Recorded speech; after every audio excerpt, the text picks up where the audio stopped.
Welcome to face master com. யாரை பற்றி பார்க்க போகிறோம்னா, அதிமுக பார்த்திங்கன்னா ஒருங்கிணைக்கிறதுல பார்த்திங்கன்னா இப்போ பேச்சுவார்த்தை ஆரம்பிச்சிட்டாங்க. வேலுமணி, தங்கமணி, செங்கோட்டையன் இவங்க 3 பேர் பார்த்திங்கன்னா அந்த பேச்சுவார்த்தையை தொடங்கிட்டதாக சொல்கிறாங்க. வேலுமணி, தங்கமணி, செங்கோட்டையனுக்குலாம் முக்கியமான பதவி.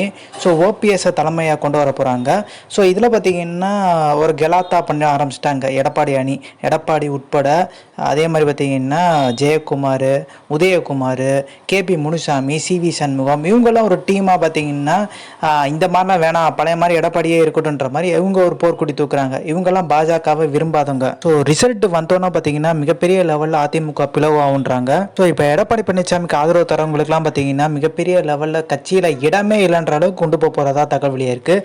ஸோ அது மட்டும் கிடையாது, விஜயபாஸ்கர், வேலுமணி, தங்கமணி, செங்கோட்டையன் இவங்கெல்லாம் பார்த்தீங்கன்னா பவர்ஃபுல்லான செல்வாக்கான ஒரு முன்னாள் அமைச்சரும் கூட.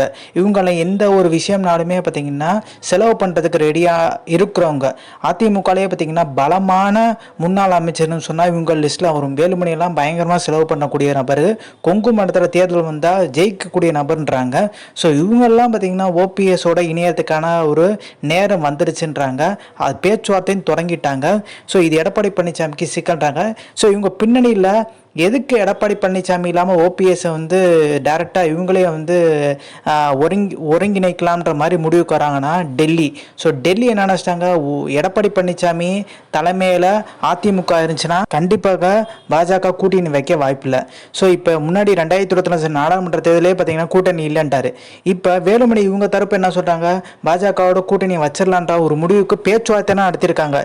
டெல்லி தரப்பு என்ன சொல்லிட்டாங்க, எடப்பாடி இருக்கிற வரைக்கும் பார்த்தீங்கன்னா பாஜக கூட்டணி வைக்கன்ற மாதிரி டெல்லி தரப்பு சொன்னோன்னே ஸோ எடப்பாடி இல்லாத ஒரு அதிமுக உருவாகிற ஒரு சூழ்நிலை வந்துருச்சு. இல்லைனா எடப்பாடி பழனிசாமி இவங்களோட பார்த்தீங்கன்னா ஒரு அட்ஜஸ்ட்மெண்ட் ஒரு சூழ்நிலை தான் உண்டாகுன்றாங்க. ஸோ இந்த இன்ஃபர்மேஷன் பிடிச்சா like, share, subscribe. Thanks for வாட்சிங்.